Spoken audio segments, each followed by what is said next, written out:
Bab 191. Ling Hu Chong berkata, terima kasih banyak.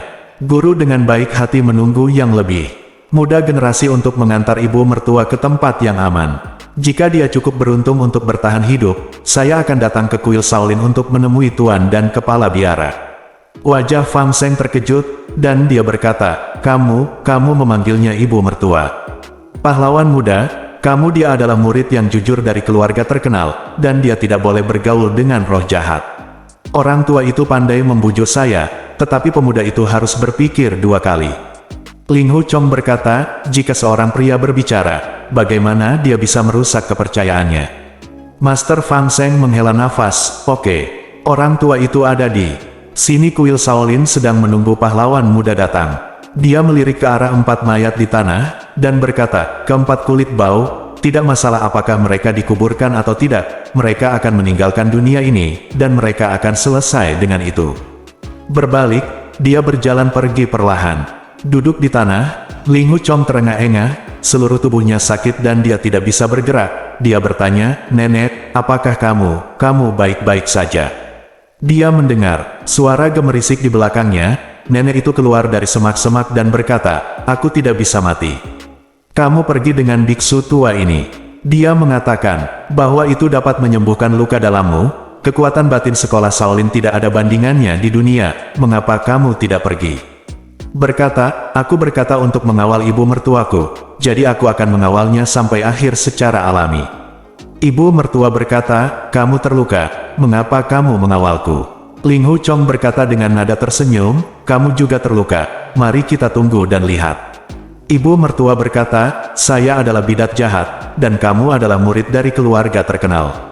Jika kamu bergaul denganku, kamu akan rusak reputasi muridmu yang terkenal. Ling Hu Chong berkata, aku tidak punya reputasi sejak awal, siapa peduli apa kata orang lain. Ibu mertua, kamu memperlakukanku dengan sangat baik. Ling Hu Chong bukan manusia siapa yang tidak tahu baik dan buruk. Anda terluka parah saat ini, jika saya meninggalkan Anda apakah Anda masih manusia jika Anda pergi? Ibu mertua berkata, jika saya tidak terluka saat ini, Anda akan meninggalkanku sendiri, kan? Ling Hu Chong terkejut, dan berkata sambil tersenyum, jika ibu mertua tidak menganggapku bodoh di kemudian hari, jika aku mau, aku akan menemanimu, jadi Ling Hu Chong akan berbicara denganmu di sisimu. Aku hanya takut sifatku kasar dan disengaja, dan setelah beberapa hari, ibu mertuaku tidak mau berbicara denganku lagi. Ibu mertua bersenandung. Ling Hu Chong membalikkan tangannya, menyerahkan pil yang diberikan oleh guru Fang Seng, dan berkata, biarawan Shaolin ini benar-benar luar biasa. Ibu mertua, Anda membunuh 4 muridnya, tetapi dia menyimpan obat penyembuhan untuk Anda. Saya lebih suka tidak menerimanya sendiri. Dia baru saja bertengkar denganmu, saya khawatir dia tidak menggunakan kekuatan penuhnya. Ibu mertua berkata dengan marah, dia tidak menggunakan kekuatan penuhnya, bagaimana dia menyakitiku lagi? Orang-orang ini berpura-pura menjadi orang baik dan berpura-pura menjadi orang baik. Aku tidak peduli. Ling Hu Chong berkata, nenek, tolong minum obat ini. Setelah aku meminumnya, aku benar-benar merasa lebih nyaman di antara dada dan perut saya. Nenek itu menjawab, tetapi tidak datang dan menjemput. Ling Hu Chong berkata, nenek itu berkata, hanya ada aku dan kamu di depanku. Mengapa kamu berteriak, nenek, tanpa henti? Mungkinkah untuk mengatakan lebih sedikit? Kata Ling Hu Chong dengan tersenyum, ya, kurangi berteriak kenapa kamu tidak minum pilnya. Ibu mertua berkata, kamu bilang, ramuan penyembuhan Shaolin itu bagus, tapi obat yang kuberikan padamu tidak bagus, kenapa tidak? Apakah kamu tidak minum obat biksu tua itu bersama-sama? Ling Hu Chong berkata, kapan aku mengatakan bahwa obat lukamu tidak baik, bukankah itu merugikan orang? Selain itu, obat luka sekolah Shaolin bagus, itu untukmu untuk mengambilnya, agar kamu bisa berjalan dengan kekuatan lebih awal. Kemudian ibu mertua berkata, kamu pikir membosankan bersamaku, bukan? Kalau begitu kamu bisa pergi sendiri, aku tidak menyimpan kamu. Ling Hu Chong berpikir dalam hati, mengapa ibu mertua begitu marah saat ini, selalu berkelahi dengan saya. Benar, dia terluka parah, dia tidak enak badan, dan tentu saja menjadi marah, jadi aku tidak bisa menyalahkannya. Dia tersenyum dan berkata, aku tidak bisa berjalan setengah langkah saat ini, bahkan jika aku mau, aku tidak bisa.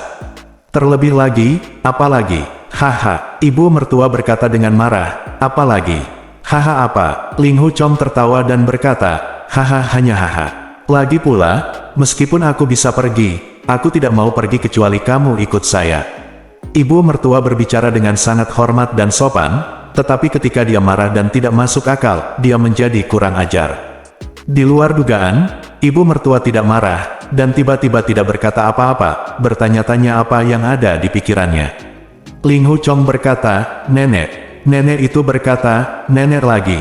Seumur hidupmu kau belum pernah memanggil seseorang, nenek kan? Kau tidak bosan dipanggil seperti itu? Ling Hu Chong tertawa, mulai sekarang, aku tidak akan memanggilmu nenek, lalu aku memanggilmu apa?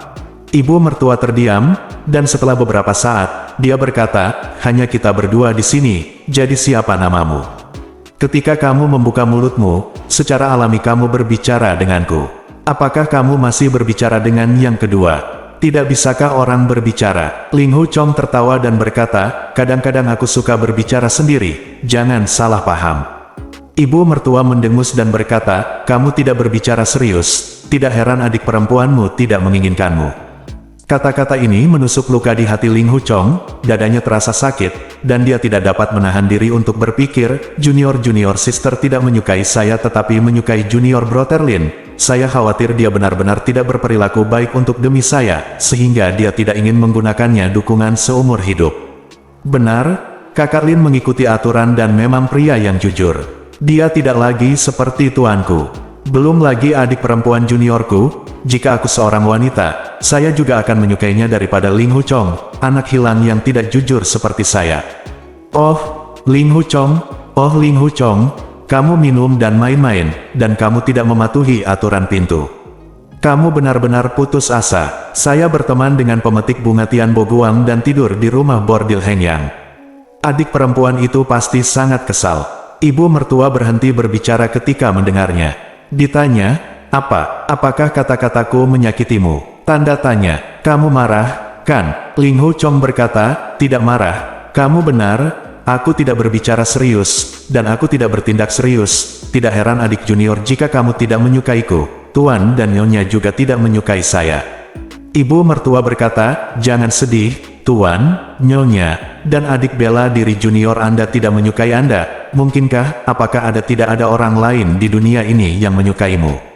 Kata kalimat ini begitu lembut dan penuh kenyamanan. Ling Hu Chong sangat berterima kasih, dadanya terasa panas, tenggorokannya seperti tersumbat, dan dia berkata, nenek, kamu memperlakukanku dengan sangat baik, bahkan jika tidak ada seorang pun di dunia ini yang menyukaiku, itu bukan apa-apa. Berkata, kamu memiliki mulut yang manis, dan kamu senang berbicara. Tidak heran bahkan orang-orang seperti Lan Feng Huang dari 5 sekte racun penuh dengan pujian untukmu. Ya, kamu tidak bisa berjalan, dan aku tidak bisa jalan kaki, jadi aku harus istirahat di bawah tebing sana hari ini. Aku tidak tahu apakah aku akan mati hari ini. Ling Hu Chong tersenyum dan berkata, jika kamu tidak mati hari ini, kamu tidak tahu apakah kamu akan mati besok. Jika kamu tidak mati besok, kamu tidak tahu apakah kamu akan mati lusa. Naiklah pelan-pelan, aku akan datang nanti. Ling Hu Chong berkata, jika kamu tidak mengambil pil biksu tua, saya khawatir saya tidak akan bisa merangkak selangkah pun. Ibu mertua berkata, omong kosong lagi, saya tidak minum pil, mengapa Anda merangkak tidak bergerak? Ling Hu Chong berkata, ini sama sekali bukan omong kosong. Jika Anda tidak minum obat, luka Anda tidak akan sembuh dengan mudah, dan jika Anda tidak memiliki energi untuk bermain piano, saya merasa cemas. Bagaimana saya bisa memiliki kekuatan? Merangkak, jangankan merangkak, berbaring di sini pun aku tidak punya kekuatan. Ibu mertua mencibir dan berkata, kamu butuh kekuatan untuk berbaring di sini. Ling Hu Chong berkata, wajar. Lereng? Jika saya tidak menggunakan kekuatan saya akan segera berguling dan jatuh ke tanah. Jika Anda tidak jatuh sampai mati di aliran gunung di bawah, Anda juga akan tenggelam. Ibu mertua menghela nafas, kamu terluka parah, dan kamu dalam bahaya, namun kamu masih dalam suasana hati yang baik untuk tertawa. Pria yang lelah dan malas seperti itu jarang ada di dunia. Pil kembali, dan berkata, cepat dan ambillah. Ibu mertua berkata, siapapun yang mengaku sebagai orang yang baik dari keluarga terkenal tidak memiliki hal yang baik. Saya mengambil pil dari Shaolin, dan tidak ada yang menodai mulutku. Di sepanjang lereng, berguling ke bawah menuju aliran gunung. Ibu mertua terkejut, dan berteriak, hati-hati.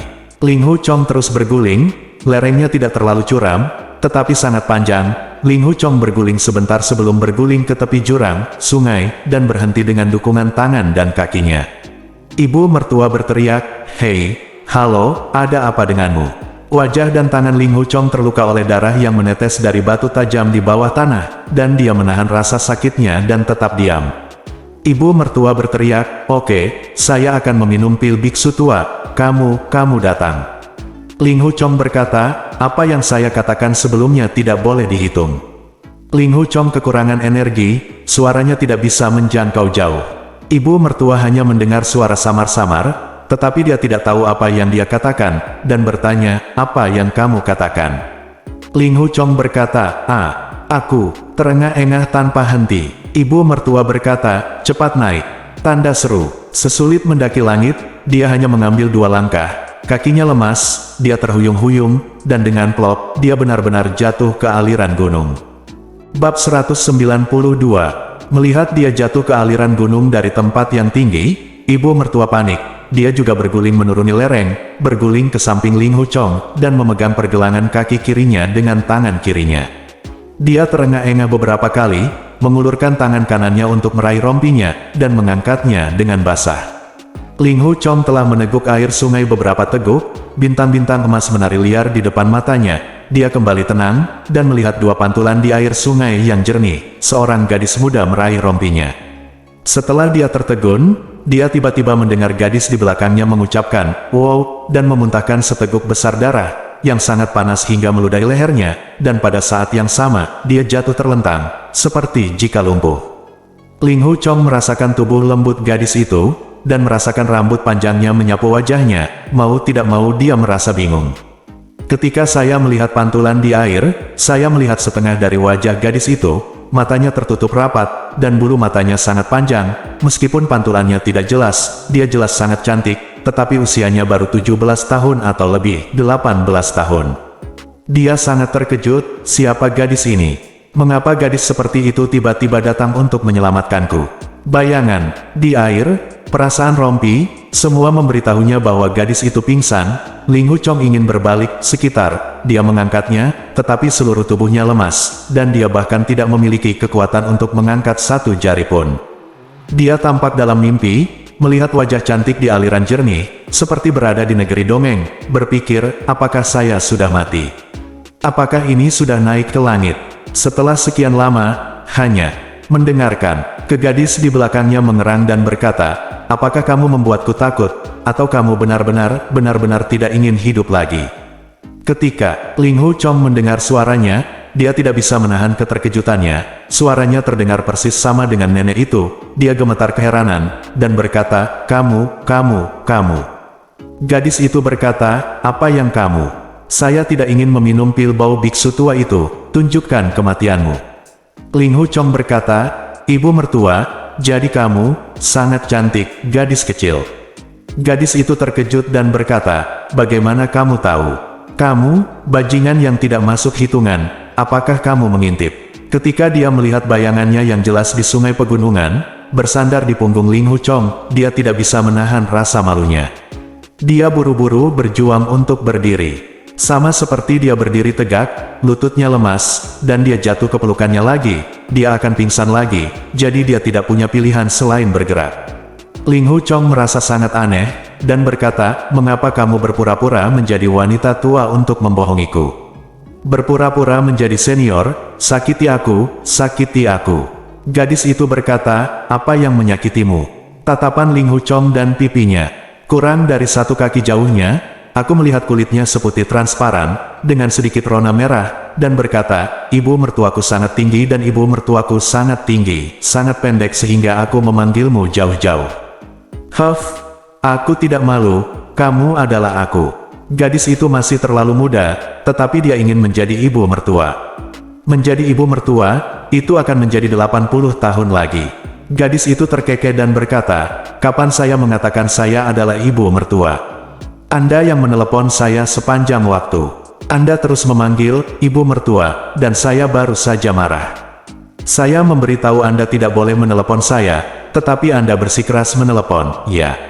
Benarkah?" Ling Hu Chong berpikir bahwa ini benar, tetapi setelah dibohongi begitu lama, dia menjadi sangat bodoh, dan dia selalu merasa marah, berkata, "Kamu tidak ingin aku melihat wajahmu karena kamu bermaksud menipu orang lain.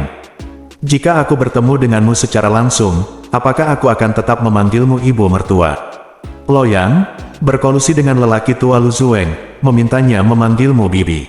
"Dia sudah sangat tua, karena kamu adalah bibinya. Aku tidakkah kamu harus memanggil ibu mertuamu?" Gadis itu berkata sambil tersenyum, "Tuan laki-laki bambu hijau itu memanggil ayahku paman, jadi bagaimana laki-laki bambu hijau itu memanggilku?" Ling Hu Chong terkejut, ragu-ragu berkata, "Kamu seharusnya bibi Lu Zueng." Gadis itu berkata, "Lu Zueng, dia bukan orang yang hebat, mengapa aku harus berpura-pura menjadi bibinya? Apa untungnya menjadi seorang bibi?" Ling Hu Chong menghela nafas, dan berkata, "Oh, tanda seru, aku sangat bodoh, seharusnya aku mengetahuinya lebih awal." Dan bertanya, "Apa yang harus ku ketahui?"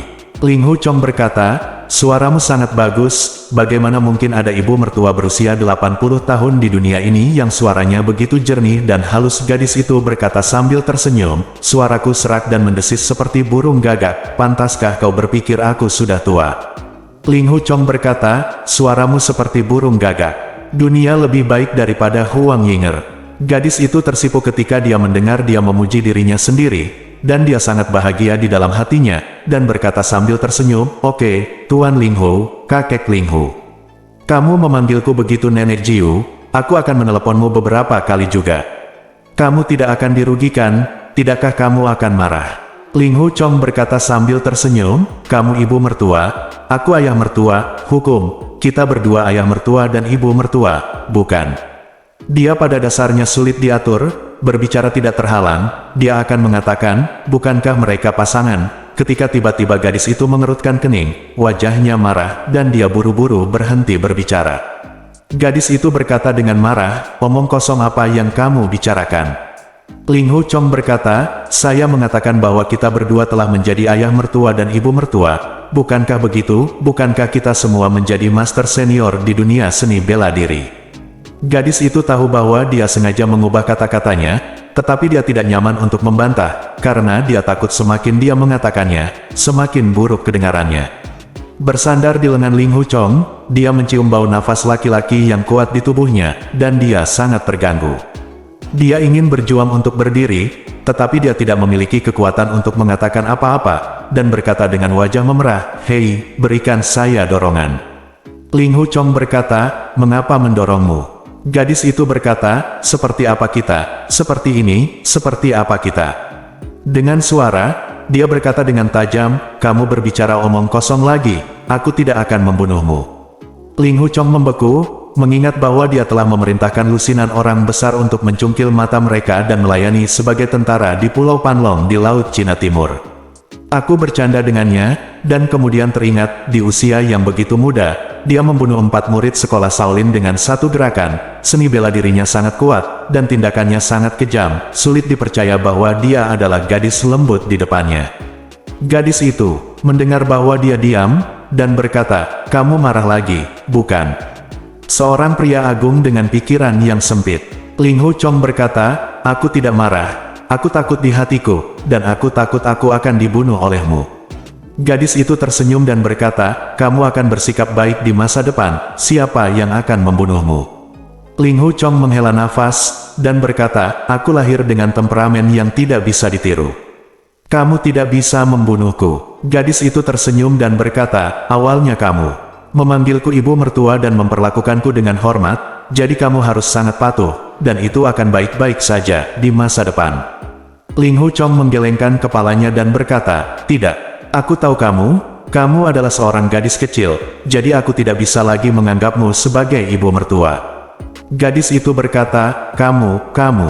Setelah mengucapkan kata, "kamu", dia tiba-tiba tersipu, dan dia tidak tahu apa yang ada di pikirannya, jadi dia berhenti berbicara, berkata, Ling Hu Chong menundukkan kepalanya, melihat rasa malunya, dia begitu menawan dan cantik, hatinya berdebar, dia membungkuk dan mencium pipinya. Gadis itu tercengang, dan tiba-tiba muncul ledakan kekuatan, membalikkan tangannya, menamparkan keras wajah Ling Hu Chong dengan tamparan, lalu melompat. Namun tenaganya untuk lompatan ini sangat terbatas, dia berada di udara, tenaganya habis, dia jatuh, dan jatuh lagi ke pelukan Ling Hu Chong, seluruh tubuhnya lemas, tidak bisa bergerak lagi. Dia takut Ling Hu Chong akan bersikap sembrono lagi, jadi dia menjadi cemas, dan berkata, jika kamu terus bersikap begitu, kasar, aku akan segera membunuhmu. Ling Hu Chong tersenyum dan berkata, kamu bisa membunuhku, atau kamu tidak.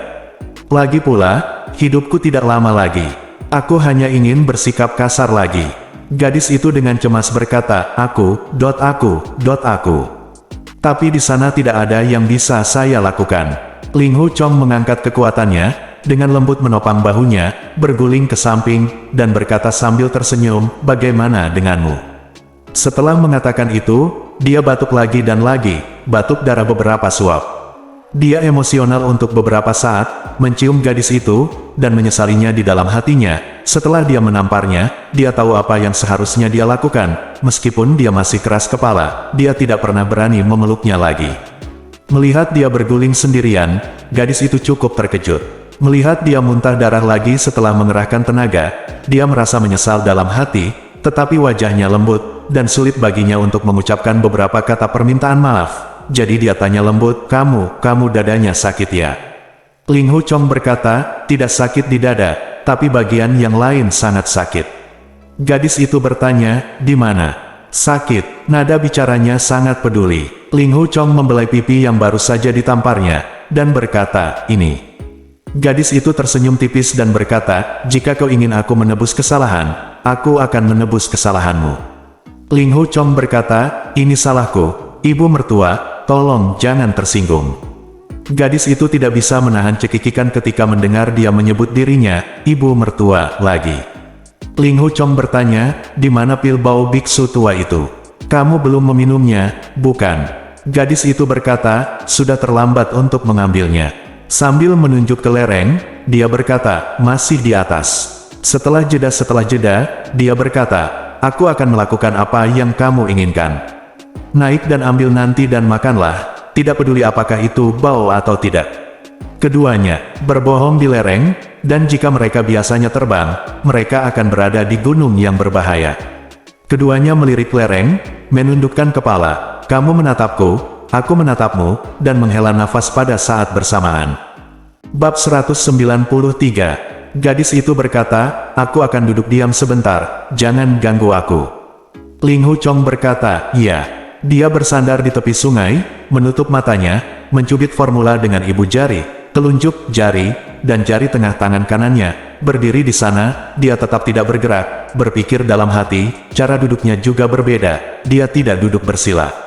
Ketika dia ingin tenang, dia istirahat, tetapi napasnya melonjak, dan dia tidak bisa tenang bahkan setelah mengatakan apapun. Tiba-tiba, dia mendengar beberapa suara bergerak, dan seekor katak gemuk melompat dari tepi sungai kecil.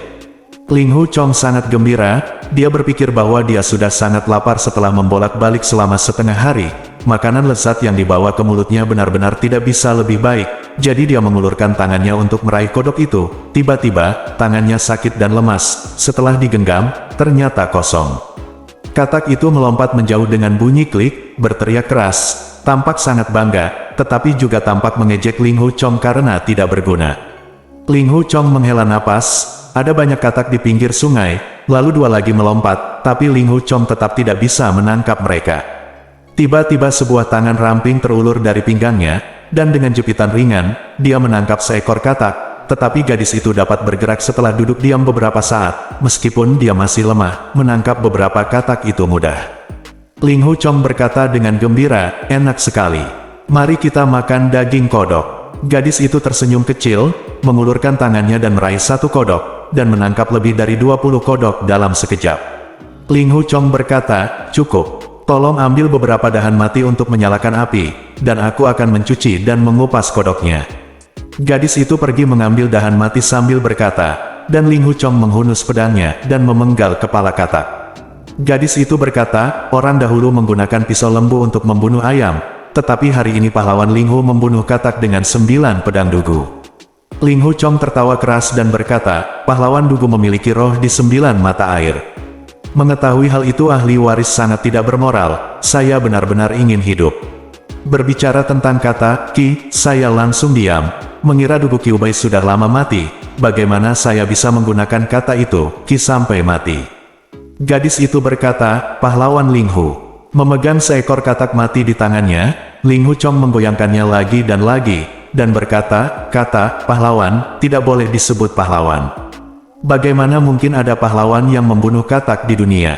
Gadis itu tersenyum. Dia berkata, pada zaman kuno ada pahlawan yang membantai anjing, bagaimana mungkin tidak ada pahlawan yang membunuh katak hari ini? Kalian dugu 9 pedang begitu ajaib, bahkan biksu tua dari sekte Shaolin tidak bisa mengalahkanmu. Dia mengatakan bahwa orang yang mewariskan ilmu pedangmu adalah nama keluarga Feng senior adalah dermawannya. Apa yang terjadi? Ling Hu Chong berkata, guru yang mengajariku ilmu pedang adalah seniorku di sekolah Huasan. Gadis itu berkata, senior ini adalah master ilmu pedang, mengapa namanya tidak terdengar di Jianghu? Ling Hu Chong berkata, ini, aku berjanji padanya bahwa lelaki tua itu tidak akan pernah mengungkapkan keberadaannya. Gadis itu berkata, hah, jarang. Katakan saja, aku tidak suka mendengarnya. Apakah kamu tahu siapa aku? Ada apa? Kenapa? Ling Hu Chong menggelengkan kepalanya dan berkata, aku tidak tahu. Aku bahkan tidak tahu nama gadis itu. Gadis itu berkata, kau menyembunyikan masalah ini dariku dan aku tidak akan memberitahumu. Ling Hu Chong berkata, meskipun aku tidak tahu, aku menebaknya 80–90%. Wajah gadis itu sedikit berubah, dan dia berkata, apakah kamu menebaknya? Bagaimana kamu menebaknya? Ling Hu Chong berkata, aku belum tahu, tapi malam akan cerah. Saya melihat ke langit, dan jika ada bintang yang hilang di langit, saya akan tahu siapa gadis itu. Gadis itu terlahir seperti peri, bagaimana mungkin ada orang seperti itu di dunia fana? Gadis itu tersipu, berkata, tetapi dia sangat senang di dalam hatinya, dan berkata dengan suara rendah, ini omong kosong lagi. Pada saat ini dia telah menyalakan api dengan dahan mati, merangkai katak yang sudah dicuci dan dikupas di dahan, dan memanggangnya di atas api. Minyak katak jatuh ke dalam api, mengeluarkan suara mendesis, dan aromanya keluar satu demi satu. Dia melihat ke arah asap hijau yang mengepul dari api, dan berkata dengan lembut, namaku, Ying Ying. Sudah kubilang, aku tidak tahu apakah kamu akan mengingatnya di masa depan. Ling Hu Chong berkata, Ying Ying, ini. Namamu terdengar sangat bagus. Jika aku tahu namamu Ying Ying, aku tidak akan pernah memanggilmu ibu mertua. Ying Ying berkata, mengapa? Ling Hu Chong berkata, kata Ying Ying jelas merupakan nama anak kecil, gadis, jadi tentu saja itu bukan wanita tua. Ying Ying berkata sambil tersenyum, aku akan benar-benar menjadi wanita tua di masa depan, dan aku tidak akan mengganti namaku. Aku akan tetap dipanggil Ying Ying. Kata Ling Hu Chong, kamu tidak akan menjadi wanita tua. Kamu sangat cantik. Bahkan pada usia 80 tahun, kamu masih akan menjadi gadis kecil yang sangat cantik. Ying Ying, dia tersenyum dan berkata, bukankah itu akan menjadi monster? Setelah beberapa saat, dia berkata dengan serius, aku sudah memberitahumu namaku, tetapi kamu tidak boleh menyebutnya begitu saja. Ling Hu Chong berkata, mengapa? Ying Ying berkata, tidak, aku tidak menyukainya. Ling Hu Chong menjulurkan lidahnya dan berkata, bukan yang ini, bukan yang itu, siapapun yang akan melakukannya padamu di masa depan. Melihat wajahnya yang tertunduk, dia segera berhenti bicara. Ying Ying mendengus. Ling Hu Chong berkata, mengapa kamu marah? Aku berkata bahwa siapapun yang akan menjadi muridmu di masa depan akan sangat menderita. Dia awalnya ingin mengatakan, suami, tetapi melihat situasinya salah, dia buru-buru berubah menjadi magang. Ying Ying secara alami tahu arti aslinya, dan berkata, kamu tidak serius atau jujur. Di antara 3 kalimat, 2 di antaranya membingungkan. Aku tidak akan memaksa orang lain untuk melakukan apapun. Jika mereka mau mendengarkanku, mereka akan mendengarkan saya. Jika Anda tidak suka mendengarkan, itu terserah dia. Ling Hu Chong berkata sambil tersenyum, saya suka mendengarkan apa yang Anda katakan. Ada juga rasa humor dalam kalimat ini. Ying Xiu mengerutkan kening, seolah-olah dia akan mendapat serangan, tapi kemudian dia tersipu dan memalingkan muka. Untuk sementara, tak satu pun dari mereka mengatakan apa-apa. Tiba-tiba dia mencium bau terbakar, dan dia berkata, "Ah yo," tapi ternyata segerombolan kodok di tangannya gosong, dan dia berkata dengan marah, "Ini semua salahmu." Ling Huchong tertawa dan berkata, "Anda harus mengatakan bahwa itu karena saya membuat Anda marah sehingga saya membuat Anda marah." Katak hangus yang luar biasa keluar setelah dipanggang.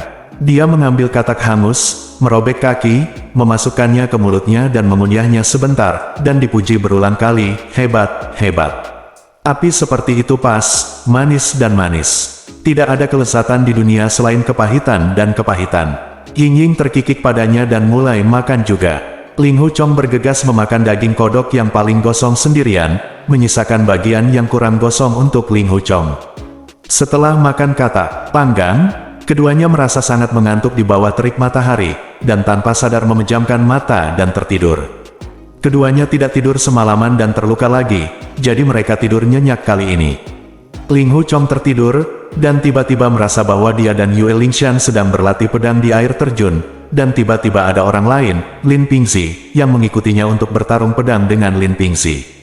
Tapi dia tidak memiliki kekuatan sedikit pun di tangannya, dan dia berusaha mati-matian untuk menggunakan 9 pedang dugu, tetapi dia tidak dapat mengingat satu gerakan pun. Pedang Lin Pingxi menembus jantung, perut, kepala, dan bahunya satu demi satu, dan melihat Yue Lingshan lagi tertawa terbahak-bahak. Dia kaget dan marah, lalu berteriak, "Adik, adik." Setelah menelepon beberapa kali, dia bangun dan mendengar suara lembut, "Apakah kamu bermimpi tentang adik? Bagaimana dia memperlakukanmu?" Ling Huchong berdiri, masih patah hati. Dia berkata, "Seseorang akan membunuhku, tapi adik perempuanku mengabaikanku," dan masih tertawa. Ying Ying menghela nafas, dan berkata dengan lembut, "Keningmu berlumuran keringat." Ling Huchong merentangkan lengan bajunya untuk menyeka, tiba-tiba angin sejuk berhembus masuk, mau tak mau ia menggigil, namun melihat langit yang bertabur bintang, sudah tengah malam. Ketika Ling Huchong sadar kembali, ia menjadi tenang dan hendak berbicara ketika Ying Ying tiba-tiba mengulurkan tangan dan menekan mulutnya, dan berkata dengan suara rendah, "Seseorang datang." Ling Huchong mendengarkan dengan penuh perhatian, dan benar saja dia mendengar langkah kaki 3 orang di kejauhan. Setelah beberapa saat, seseorang berkata, "Ada 2 mayat di sini." Ling Huchong mengenali Zhu Qianqiu yang berbicara. Orang lain berkata, "Ah, ini adalah biksu dari Sekte Shaolin. Orang tua itulah yang menemukan tubuh Jue Yue." Ying Ying perlahan menarik tangannya, hanya untuk mendengar Ji Wuxi berkata, "Ketiganya juga murid sekolah Shaolin, mengapa mereka semua mati di sini?" "Hei, pria ini adalah Xin Guoliang, dia adalah pemain bagus sekolah Shaolin." Zhu Qianqiu berkata, "Siapa yang begitu kuat yang membunuh 4 penguasa Sekte Shaolin dalam satu gerakan?" Pria tua itu bergumam, "Mungkinkah? Mungkinkah sosok di tebing kayu hitam? Atau bahkan tebing kayu timur?" Hierark sendiri, Ji Wuxi bertanya, "Kelihatannya sangat mirip. Mari kita kubur keempat mayat ini dengan cepat, agar tidak terlihat oleh orang-orang dari sekolah Shaolin." Zhu Qianqiu berkata, "Jika itu benar-benar tangan Heimuya, mereka tidak akan takut untuk memberitahu mereka faksi Shaolin tahu. Mungkin mereka sengaja meninggalkan mayat di sini untuk menunjukkan kepada faksi Shaolin." Ji Wuxi berkata, "Jika Anda ingin menunjukkan, Anda tidak akan meninggalkan mayat di hutan belantara ini. Jika kita tidak lewat secara kebetulan, mayat akan dimakan oleh burung dan binatang. Jika Sekte Dewa Bulan Matahari ingin menunjukkan, mereka mungkin akan menggantung mayat mereka di Dai, Tongdu, dan menyatakan bahwa mereka adalah murid dari Sekte Shaolin. Apa yang membuat Sekte Shaolin tidak tahu malu?" Zhu Qianqiu berkata, "Benar, kemungkinan besar setelah karakter Heimuya membunuh keempat orang ini, dia mengejar musuh dan tidak punya waktu untuk mengubur mayat." Bab 194. Kemudian mereka mendengar suara menggali tanah, dan mereka bertiga menggali tanah dengan senjata mereka untuk mengubur mayat. Ling Huchong merenung, ketiga orang ini pasti memiliki banyak hubungan dengan penguasa Timur Heimuya, kalau tidak mereka tidak akan peduli. Tiba-tiba saya mendengar, "Hei," dari Zhu Qianqiu, berkata, "Apa ini, pil?" Ji Wuxi mengendusnya beberapa kali, dan berkata, "Ini adalah obat penyembuhan Shaolin, ia memiliki kekuatan besar untuk menghidupkan kembali. Itu harus telah jatuh dari saku para murid Shaolin ini." Su Qianqiu berkata, bagaimana kamu tahu? Ji Wuxi berkata, bertahun-tahun yang lalu, saya bertemu dengan seorang biksu Shaolin tua. Su Qianqiu berkata, karena ini adalah obat mujarab untuk luka, ini luar biasa. Saudaraku, bawalah ke gadis abadimu untuk menyembuhkan penyakitnya. Orang tua itu berkata, hidup dan mati putriku tidak bisa dikendalikan, ayo cepat cari Tuan Ling Hu dan berikan padanya. Ling Hu Chong merasa bersyukur sesaat, berpikir, ini adalah pil yang dijatuhkan Ying Ying. Bagaimana saya bisa meminta orang tua itu untuk mengambilnya kembali dan memberikannya kepadanya? Ying Ying sedikit tersenyumlah, buatlah wajah, dengan tatapan polos, senyuman itu sangat menyentuh, aku benar-benar tidak percaya dia membunuh 4 Master Shaolin berturut-turut belum lama ini. Namun mendengar suara lemparan batu dan tanah yang bergerak, ketiganya menguburkan mayat tersebut. Orang tua itu berkata, saya punya masalah sekarang, burung hantu malam, tolong bantu saya memikirkannya. Ji Wuxi berkata, masalah apa? Orang tua itu berkata, saat ini, Tuan Ling Hu harus bersama, dan Senggu. Jika saya mengirim pil ini, saya harus menabrak Bibi Suci. Bibi Suci marah dan membunuh saya, tidak apa-apa, saya khawatir jika saya melakukan ini, saya pasti akan menabraknya dan membuatnya marah, tapi itu akan sangat buruk. Ling Hu, Chong Xiang Ying Ying meliriknya, dan berkata dalam hatinya, jadi mereka memanggilmu Nyonya Suci, dan mereka sangat takut padamu. Mengapa kamu membunuh orang di setiap kesempatan? Ji Wuxi berkata, ketiga orang buta yang kita lihat di jalan hari ini berguna. Mari kita temui 3 orang buta besok pagi dan minta mereka mengantarkan pil ke Tuan Muda Ling Hu. Mereka buta, jadi meskipun mereka melihat Bibi Suci dan Tuan Muda Ling Hu bersama-sama, mereka tidak akan dibunuh. Su Qianqiu berkata, tapi saya curiga, saya khawatir alasan mengapa ketiga orang ini mencungkil mata mereka adalah karena mereka melihat Seng Nu dan Tuan Muda Ling Hu bersama-sama. Pria tua itu menepuk pahanya dan berkata, benar. Jika tidak demikian, mengapa mereka bertiga kehilangan mata? Keempat murid Shaolin ini pasti tidak beruntung, dan secara tidak sengaja menabrak wanita suci dan Tuan Ling Hu. Ketiganya terdiam beberapa saat. Ling Hu Chong semakin ragu, hanya Su Qianqiu yang menghela nafas dan berkata, saya hanya berharap luka Tuan Ling Hu segera pulih, dan Nyonya Suci akan menjadi keluarga peri bersamanya secepat mungkin, mereka tidak akan menikah sehari pun, dan perdamaian selalu langka di Jianghu. Ling Hu Chong terkejut dan mencuri pandang pada Ying Ying, di malam yang remang-remang, samar-samar dia bisa melihat wajahnya memerah, tapi ada kemarahan di matanya. Ling Hu Chong takut dia akan melompat keluar dan melukai lelaki tua itu dan 3 lainnya, jadi dia mengulurkan tangan kanannya dan dengan lembut memegang tangan kirinya, tetapi dia merasakan seluruh tubuhnya gemetar, dia tidak tahu apakah itu dari kemarahan atau rasa malu. Su Qianqiu berkata, ketika kami berkumpul di Wubagang, wanita suci akan sangat marah. Faktanya, wajar saja bagi pria dan wanita untuk saling mencintai. Seorang pahlawan setampan dan baik hati seperti Tuan Ling Hu hanya secantik wanita suci, itu pantas untuk itu. Mengapa Seng Nu orang yang begitu hebat, tetapi masih seperti wanita sekuler? Dia jelas menyukai Tuan Ling Hu di dalam hatinya, tetapi dia tidak mengizinkan orang lain untuk menyebutkannya, apalagi melihatnya. Bukankah, tidak sedikit mengintimidasi apakah itu masuk akal? Ling Hu Chong berpikir dalam hati, jadi begitu.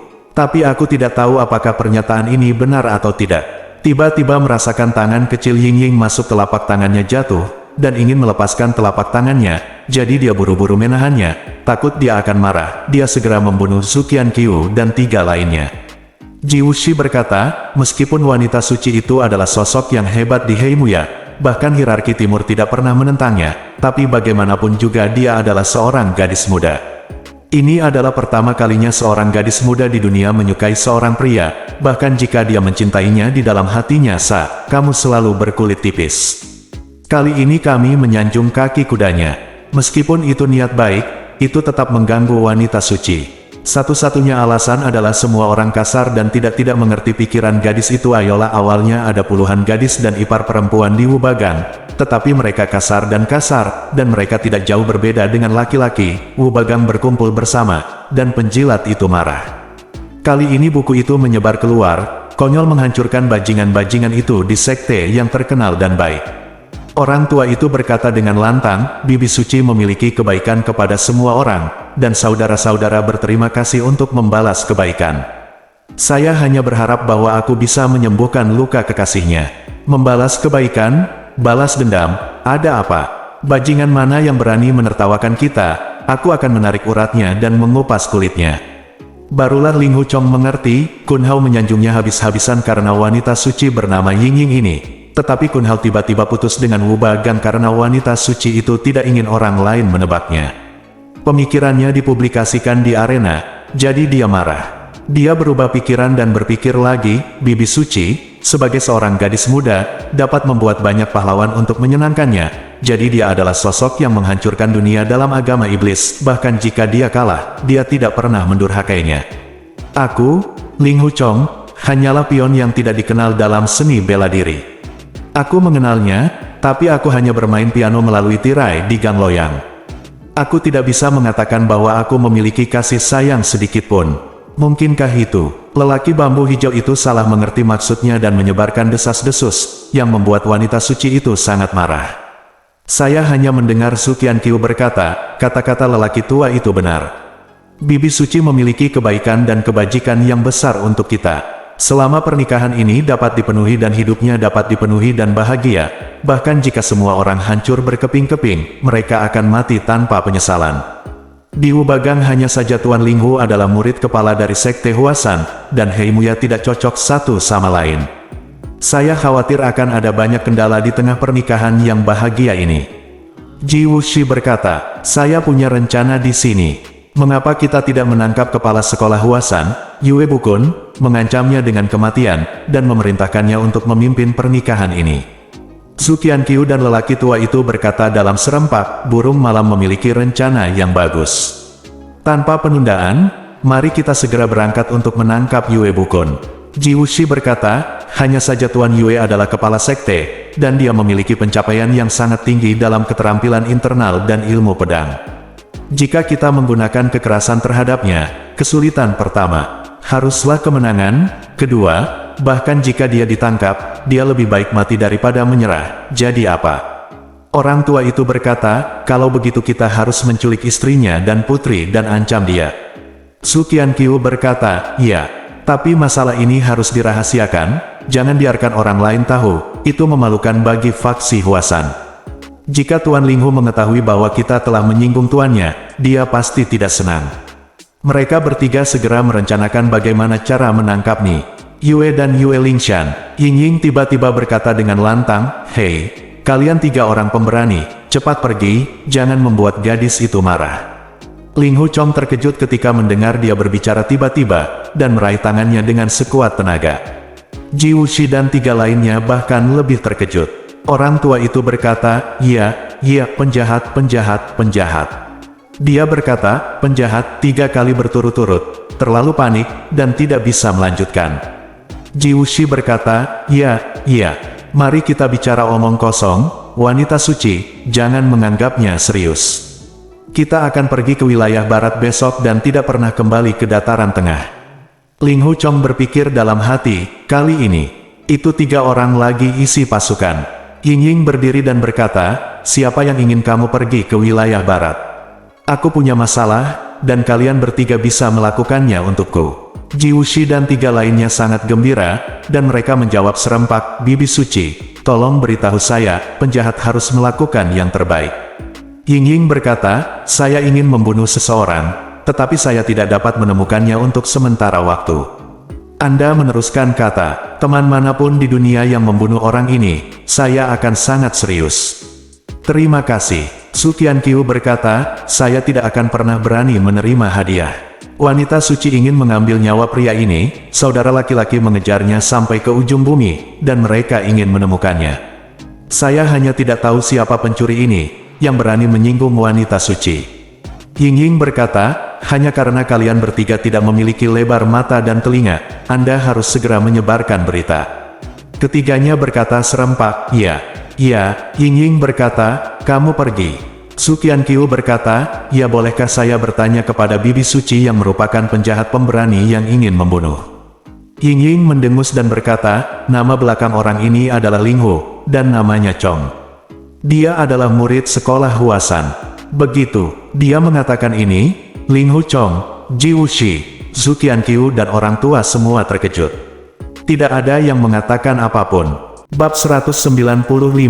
Setelah sekian lama, lelaki tua itu berkata, ini. Ying Ying berkata dengan tajam, apa ini? Kamu takut dengan sekte pedang Wuyue dan tidak berani menyentuh murid sekte Huasan, kan?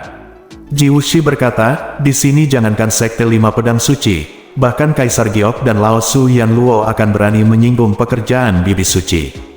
Ayo coba tangkap Ling Hu Chong dan serahkan ke suci bibi. Orang tua, Zhu Qianqiu, ayo pergi. Orang tua itu berpikir dalam hati, Tuan Ling Hu Chong pasti telah menyinggung bibi suci dengan kata-katanya. Semakin mudah kalian rukun, semakin mudah untuk bertengkar. Kembali lalu, saya sangat dekat dengan ibu immortal, tapi tidak seperti kami bertengkar dan bertengkar setiap hari. Immortal anak ini sakit di dalam kandungan. Apakah karena ketika ibunya mengandung dia, saya memukul perutnya dengan keras, yang mana yang menyakiti janin? Dia sedang berpikir liar, tetapi dia mendengar Ying Ying dengan marah berkata, siapa yang menyuruhmu untuk menangkapnya? Jika Ling Hu Chong ini hidup di dunia ini, itu akan merusak reputasiku yang tidak bersalah. Semakin cepat aku membunuhnya, semakin cepat aku melepaskan kemarahan. Zhu Qianqiu terbata-bata, bibi yang suci. Ying Ying berkata, oke, kamu berteman dengan Ling Hu Chong, jika kamu tidak ingin melakukan ini untukku, tidak apa-apa, aku akan mengirim orang lain ke sebarkan berita. Ketiganya mendengarkan dia berbicara dengan serius, jadi mereka harus membungkuk bersama dan berkata, saya akan mematuhi perintah bibi suci. Pria tua itu berpikir, Tuan setelah dia, pria tua itu juga akan melakukan bunuh diri. Dia mengeluarkan pil dari dadanya dan meletakkannya di tanah.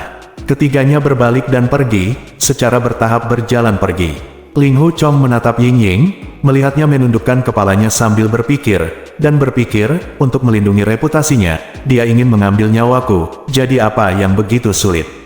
Dia berkata, jika kamu mau bunuh aku, kamu bisa melakukannya sendiri. Ya, kenapa repot-repot? Kalau tidak, aku akan bunuh diri segera, tidak apa-apa. Perlahan mencabut pedang panjang, membalikkan gagangnya, dan menyerahkannya. Ying Ying mengambil pedang panjang itu, menoleh sedikit, dan menatapnya. Ling Hu Chong tertawa dan menegakkan dadanya. Ying Ying berkata, kamu akan mati. Mengapa kamu tertawa? Ling Hu Chong berkata, karena kamu akan mati, maka kamu harus tertawa. Dengan ayunan yang kuat, pedang itu dilempar keluar. Pedang panjang memancarkan cahaya dingin di kegelapan, dan jatuh ke tanah di kejauhan dengan keras. Ying Ying berhenti dan berkata, ini semua salahmu, membuat banyak orang di Jianghu menertawakanku. Sepertinya seumur hidupku, tidak ada yang menginginkanku, dan aku akan melakukan segala yang mungkin untuk bergaul denganmu. Kamu, apa hebatnya dirimu? Lelah? Aku tidak akan pernah punya wajah untuk melihat siapapun lagi. Ling Hu Chong tertawa lagi. Ying Ying berkata dengan marah, apakah kamu masih menertawakanku? Apakah kamu masih menertawakanku? Tiba-tiba dia menangis dengan, wow. Ketika dia menangis seperti ini, Ling Hu Chong merasa menyesal di dalam hatinya, dan bersama dengan kelembutan, dia tiba-tiba menyadari, dia sangat dihormati di dunia, dan banyak pahlawan kagum padanya. Aku pasti sangat bangga, dan dia perempuan. Secara alami pemalu, tiba-tiba semua orang mengatakan bahwa dia menyukaiku, yang pasti membuatnya tidak bahagia. Dia memberitahu lelaki tua itu bahwa mereka mungkin tidak benar-benar ingin membunuhku, tetapi hanya untuk menghilangkan rumor. Jika dia berkata begitu, apakah dia? Anda tidak akan curiga bahwa saya bersamanya lagi. Berkata dengan lembut, ini benar-benar salahku. Aku terlalu lelah untuk merusak nama gadis itu. Aku akan pergi. Sekarang, Ying Ying merentangkan lengan bajunya, dan menyeka air matanya dan berkata, mau kemana? Sendiri. Ling Hu Chong tersenyum dan berkata, saya tidak tahu ketinggian langit dan kedalaman bumi jika Anda mengatakan kata-kata ini. Itu membuat gadis itu tertawa. Gadis itu sangat kuat dalam seni bela diri, bagaimana bisa dia butuh perlindungan? Bahkan jika ada 100 Ling Hu Chong, mereka tidak bisa menandingi gadis itu. Lalu dia berbalik dan pergi.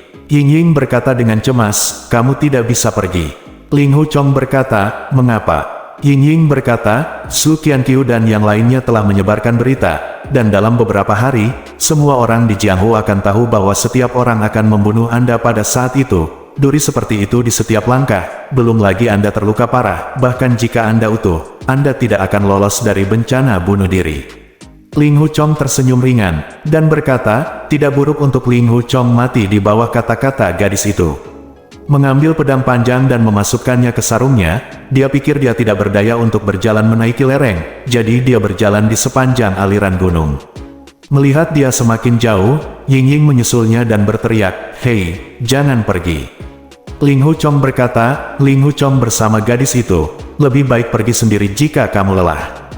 Ying Ying berkata, kamu menggigit bibirmu, hatimu sangat terganggu, melihat dia masih menolak untuk berhenti.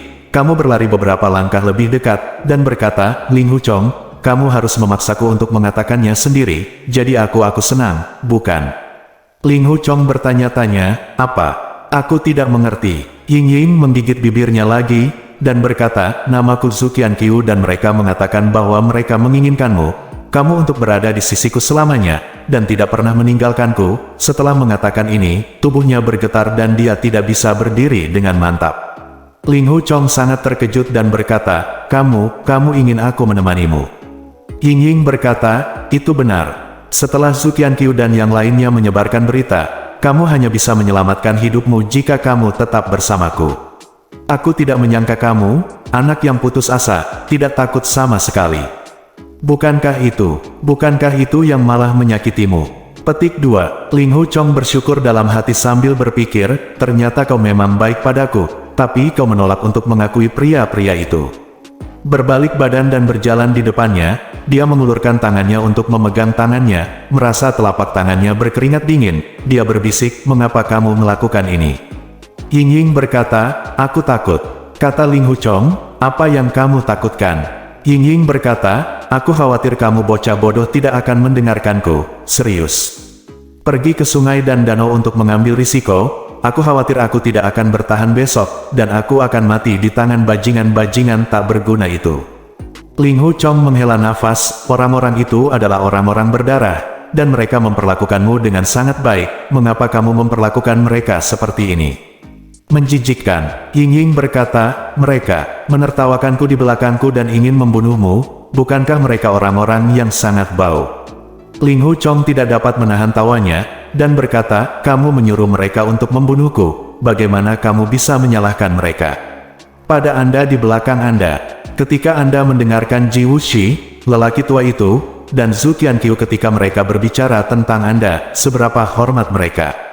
Bagaimana mereka menertawakan Anda? Ying Ying berkata, mereka tidak tertawa di mulut mereka, tetapi di perut mereka. Kamu tertawa. Ling Hu Chong merasa gadis itu tidak masuk akal, jadi dia tidak bisa berdebat dengannya, jadi dia hanya bisa berkata, oke, jika kamu tidak mengizinkanku untuk pergi, saya akan tinggal di sini bersamamu. Oh, senang memotongnya menjadi 17 atau 8 yuan. Saya khawatir itu tidak terlalu tidak nyaman. Ying Ying mendengar janjinya untuk tidak pergi, dia sangat gembira, dan menjawab, apa tidak bagus?